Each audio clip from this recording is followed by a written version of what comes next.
राधा पहिल्यांदा एवढ्या मोठ्या हॉटेलमध्ये आली होती. खूप घाबरत होती, पण एवढ्या रात्री बाहेर पण कुठे जाणार होती ती? फक्त त्याच्या मागे चालत जात होती. तो ज्या कामासाठी आला होता ते काम आता होणार नव्हते. त्याने कुणाला तरी मेसेज करून कळवले आणि रिसेप्शनला जाऊन एक रूम बुक केली. राधाला तर काहीच कळत नव्हते आणि आता तिने त्याला विचारले तर तो किती जोराने ओरडेल हे तिला माहिती होते. त्याने की घेतली आणि तिच्याकडे पाहिले तशी ती पुन्हा त्याच्या मागे जाऊ लागली. काही वेळाने ते त्यांच्या रूमजवळ पोहोचले. राधा मनात विचार करत, या खडूसने काय एकच रूम बुक केली आहे का? म्हणजे पूर्ण रात्र एकाच रूममध्ये या खडूसोबत काढावी लागेल. पण ठीक आहे, खडूस असला म्हणून काय झालं? आज तो नसता तर माझे त्या मुलाने काय हाल केले असते काय माहिती. तिला विचारात बघून तो रूममधून तिला आवाज देतो. तशी ती भानावर येते आणि आत जाते. रूममध्ये येताच रूम पाहतच राहते. कसली भारी आहे ही रूम. आमच्या घरापेक्षा ही रूम किती मोठी आहे. मी तर स्वप्नात पण अशी रूम पाहिली नव्हती. तो तिच्याकडे पाहत, तुझी पूर्ण रूम पाहून झाली असेल तर फ्रेश हो. त्याच्या आवाजाने ती भानावर येते. ती काही न बोलता फ्रेश व्हायला जाते.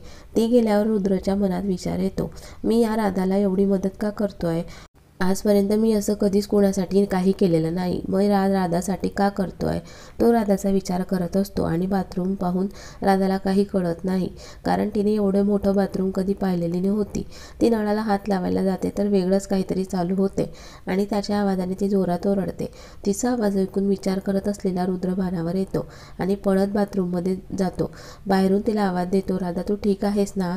हो मी ठीक आहे, पण माझ्या हातून काहीतरी बटन दाबले गेले आणि सगळे नळ सुरू झाले. बरं तू थांब, मी आत येतोय. आणि तो दरवाजा ओपन करून आत जातो.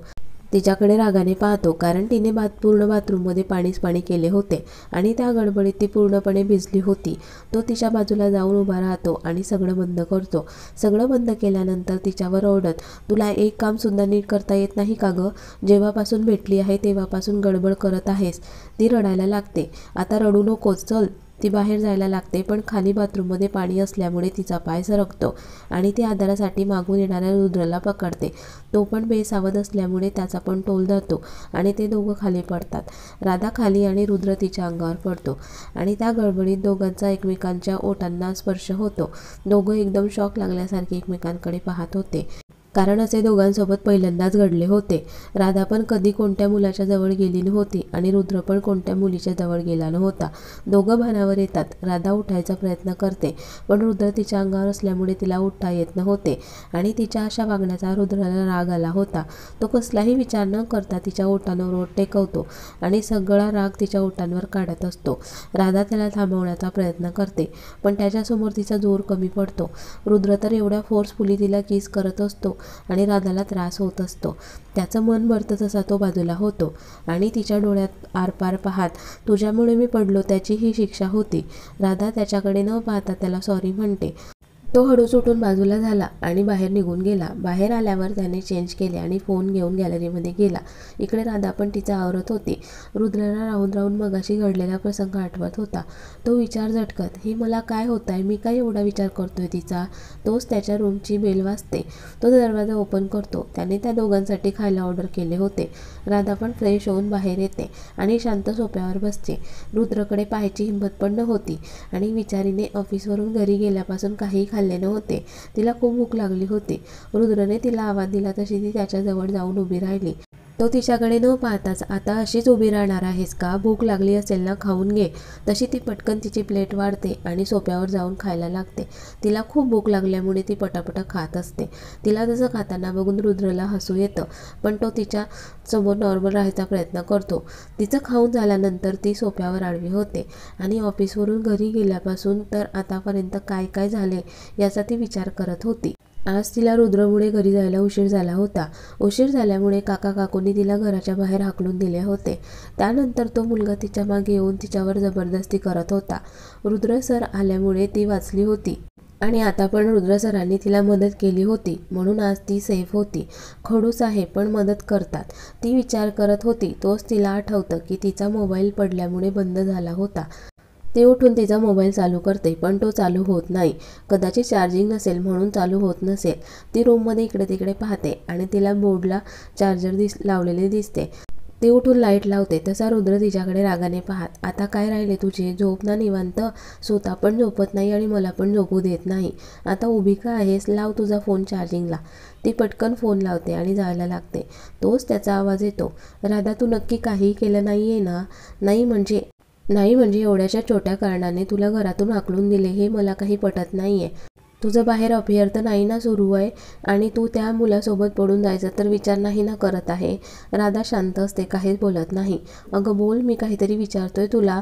सर, ते खरं कारण म्हणजे माझं लग्न काकांनी ठरवले आहे आणि ज्याच्यासोबत लग्न ठरवले आहे त्याचं आधीच लग्न झाले आहे आणि त्यांना मुलगी पण आहे. पण काही कारणाने त्याची बायको त्याच्यासोबत राहत नाही आणि त्या माणसाने माझ्यासोबत लग्न करायचं म्हणून माझ्या काकू आणि काकांना खूप पैसे दिले आहे. सर, मला लग्न करायचे नाही असं नाही, पण त्या माणसासोबत मला लग्न करायचे नाही. मला आधी सेटल व्हायचं आहे, माझं स्वतःचं हक्काचं घर घ्यायचं आहे, मगच मी लग्नाचा विचार करेल. तिचे विचार रुद्रला आवडले, पण तो काहीच बोलत नाही. तो तिच्याकडे पाहत, राधा तू खूप वेंधळी आहेस. त्याचं बोलणं ऐकून राधाला राग येतो, पण त्याने आता तिची मदत केली होती म्हणून ती शांत होती. बरं जा, आता जास्त विचार करू नकोस.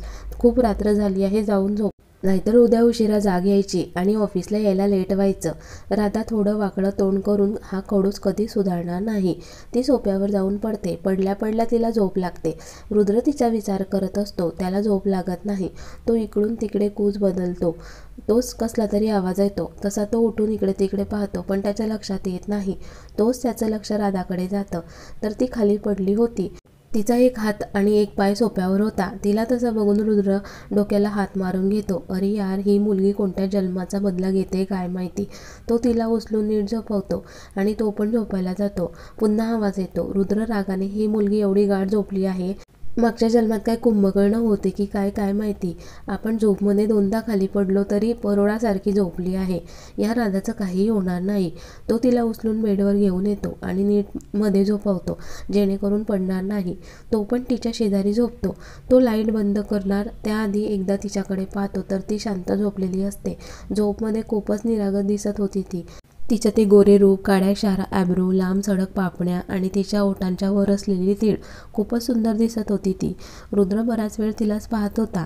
एवढ्या वर्षात त्याने कोणत्या मुलीकडे डोंकनही पाहिले नव्हते, पण आज त्याला काय झाले होते? तो खूप प्रेमाने तिला न्याहाळत होता. त्याचं लक्ष तिच्या नाजूक ओठांकडे जातं आणि त्याला बाथरूममधील किस केलेला प्रसंग आठवतो आणि त्याच्या चेहऱ्यावर स्माईल येते. तिला बघून त्याचं हृदय धडधड करत होतं. तो त्याच्या हृदयावर हात ठेवत, हे मला काय होतंय? आणि हे हिच्याजवळ आल्यावरच होतं. तो नकळत तिच्या कपाळावर किस करतो, न राहून तिच्या ओठांना स्मूच करतो आणि बाजूला होऊन तिच्याकडे पाहत असतो. तोच राधा त्याच्याजवळ सरकते आणि झोपमध्ये त्याला मिठी मारते. ती अशी झोपमध्ये स्वतःवरून त्याच्या मिठीत आल्यामुळे त्याला वेगळीच फिलिंग येते. नकळत तो पण तिला मिठीत मारतो. त्याला खूप भारी वाटत होतं. तो तिच्या डोक्यावर किस करतो आणि त्याची मिठी घट्ट करतो आणि तिचा विचार करत झोपून जातो. दोघे निवांत एकमेकांच्या मिठीत झोपले होते. सकाळी सकाळी राधाला जाग येते. ती पाहते तर रुद्र तिला घट्ट मिठी मारून झोपलेला असतो. ती एकदम शॉक होते. बापरे, मी तर झोपताना सोफ्यावर झोपली होती, मग इथे बेडवर कशी आली? आणि आली तर आली सरांच्या मिठीत पण झोपली. आधीच हा खडूस किती ओरडत असतो माझ्यावर आणि त्याने असं त्याच्या मिठीत झोपलेलं बघून तर किती ओरडेल काय माहिती. ती हळूहळू बाजूला होण्याचा प्रयत्न करते, पण तिच्या हालचालीमुळे रुद्र तिला अजूनच जवळ ओढतो. राधाला तर आता तिचं हृदय थांबल्यासारखं वाटत होतं, पण ती शांतपणे हळूच त्याच्या मिठीतून बाजूला होण्याचा प्रयत्न करते आणि बाजूला पण होते. ती त्याच्याकडे पाहते तर तो खूप शांत झोपलेला असतो आणि झोपमध्ये कसले क्यूट दिसतंय सर. तिच्या लक्षात येतं ती काय बोलली. ती तिच्या डोक्यावर टपली मारते आणि फ्रेश व्हायला निघून जाते. फ्रेश होऊन बाहेर येते. तिचं आवरून ती एका कागदावर काहीतरी लिहिते आणि तो कागद बेडवर ठेवते. त्याच्याकडे पाहते आणि निघून जाते. तिला जाऊन 2 तास होतात. काही वेळाने रुद्रला पण जाग येते. तो इकडे तिकडे पाहतो तर त्याला राधा कुठे दिसत नाही. तो उठून तिला रूममध्ये शोधत असतो, पण ती त्याला कुठे दिसत नाही. शिट, ही मुलगी गेली कुठे? तो बेडवर जोरात हात आपटतो. तोच त्याला एक कागद दिसतो. तो ओपन करतो. गुड मॉर्निंग सर, माहिती आहे तुम्ही काल माझी खूप मदत केली आणि मी तुम्हाला न सांगता अशी निघून आले, त्यासाठी सॉरी. आणि मी संकटात असताना तुम्ही माझी मदत केली त्यासाठी तुम्हाला मनापासून थँक्यू सर. तुम्ही काल आला नसता तर कदाचित आजचा दिवस मी पाहिला नसता, पण तुम्ही देवासारखे आलात आणि मला मदत केली, त्यासाठी तुम्हाला पुन्हा एकदा थँक्यू. तो त्या कागदाचा चुरगळा करून फेकून देतो. ही राधा स्वतःला खूप स्मार्ट समजते, पण रुद्र तू का त्या राधाचा एवढा विचार करतोय?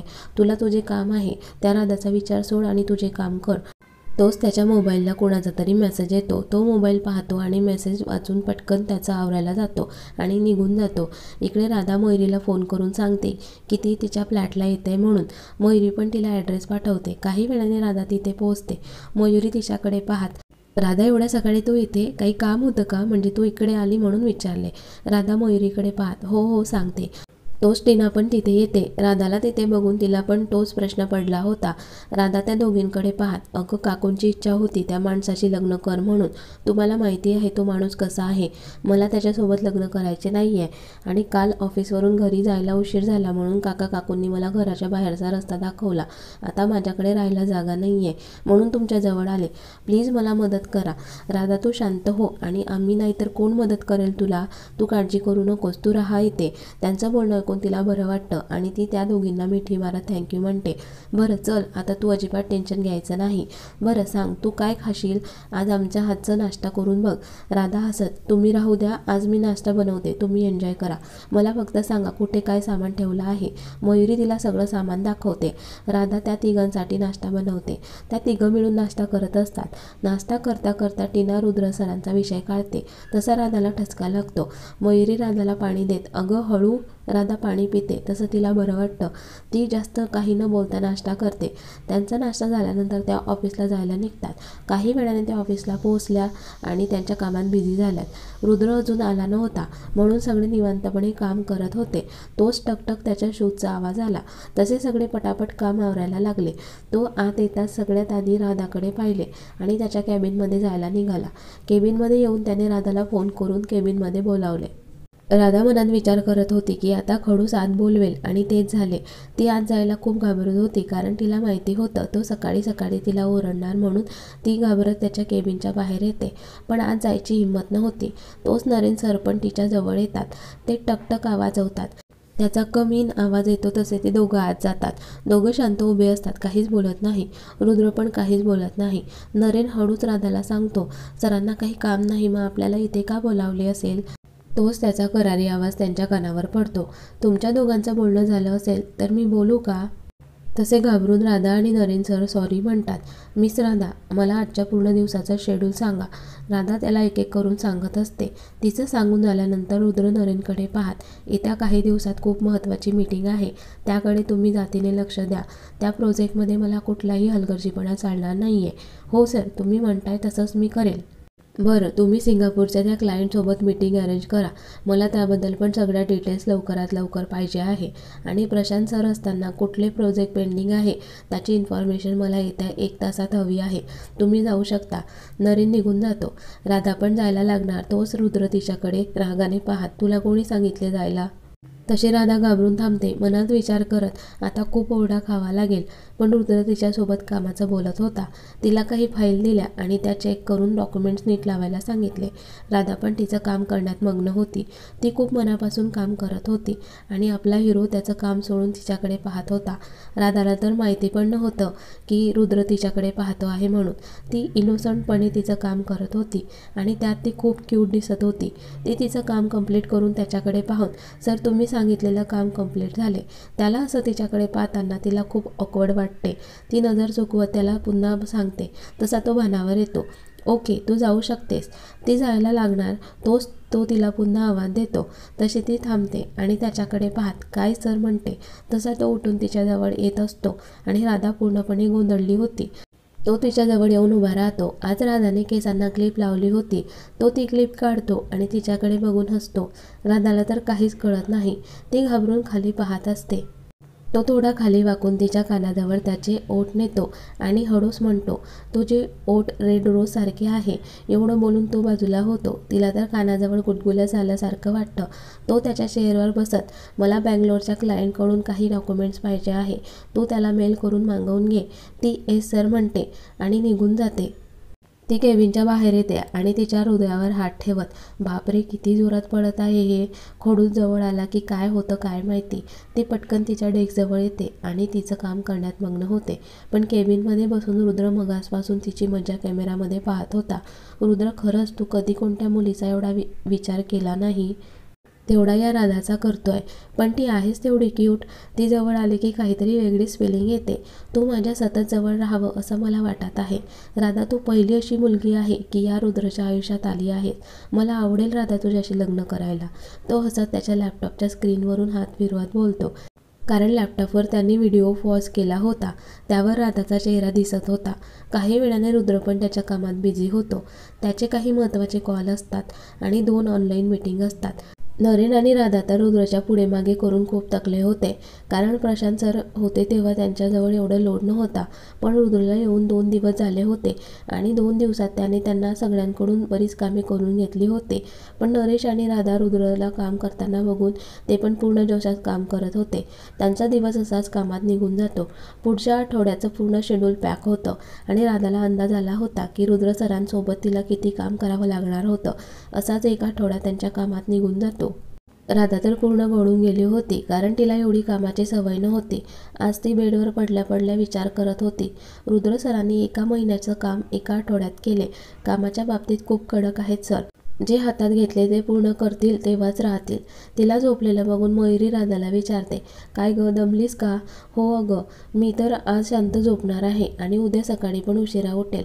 बरं, ते ठीक आहे, तू झोप निवांत, पण आधी जेवण कर मग झोप. राधा पटकन जाऊन फ्रेश होते आणि जेवायला बसते. त्या मिळून जेवण करतात आणि झोपेच्या स्वाधीन होतात. इकडे रुद्र बेडवर पडून विचार करत होता. त्याला काळजी होती ती प्रशांतची. तो कधी ठीक होईल की नाही याची. पण कोणी खात्री रुद्रला देत नव्हते. त्यासाठी रुद्रने प्रशांतला ट्रीटमेंटसाठी लंडनला पाठवले होते आणि आजी आजोबांना काही दिवस त्यांच्या दुसऱ्या बंगल्यावर पाठवले होते. आता त्याला आठवण येत होती ती मायराची. कारण त्याचं पहिलं प्रेम होती ती. पण तिने त्याला धोका दिला होता आणि त्याच्या लहान भावासोबत म्हणजे प्रशांतसोबत लग्न केले होते. तिने असं का केलं त्याचं उत्तर रुद्रला मिळाले नव्हते. एकेकाळी मायराचा त्याचा जीव होती, पण तिने त्याला धोका का दिला त्याचं त्याला खूप वाईट वाटत होतं. तो विचार करत झोपून जातो. दुसऱ्या दिवशी सकाळी त्याचा आवरून तो खाली येतो. तोच घरात एंट्री होते त्याच्या बाबांची. त्याच्या मागे काही गार्ड्स स्ट्रेचर घेऊन येतात.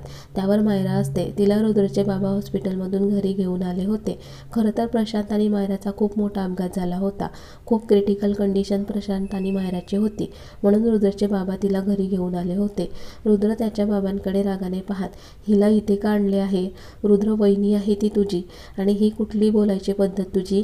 तू तिच्यासोबत नाते तोडले म्हणून आम्ही पण तिच्यासोबत नाते तोडावं असं तुला वाटत आहे का? रुद्र जोराने ओरडत, जर ही इथे राहणार असेल तर मी इथे कधीच येणार नाही. एवढं बोलून तो त्याच्या रूममध्ये निघून जातो आणि सगळंच राग त्याच्या रूममधील सामानावर काढत असतो. त्या गडबडीत त्याला लागतं. पण रुद्र अजिबात लक्ष देत नाही.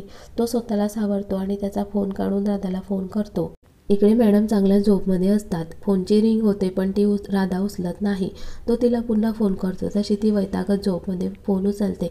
एवढी झोपमध्ये असते की आवाज पण ओळखत नाही. झोपमध्येच म्हणते, कोण बोलताय? तिचं बोलणं ऐकून रुद्राला राग येतो. तो रागाने फोन कट करतो आणि बाहेर जायला निघतो. तो बाहेर आल्यावर कोणाला तरी फोन करून राधाच्या नंबरचं लोकेशन कुठून येत आहे चेक करायला सांगतो.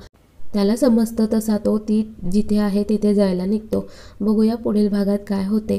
रुद्र राधाकडे का गेला असेल? कथेचा हा भाग कसा वाटला कमेंट्स करून नक्की कळवा आणि व्हिडिओला लाईक, शेअर आणि लाईव्ह मराठी स्टोरी चॅनलला सबस्क्राईब करायला विसरू नका. धन्यवाद.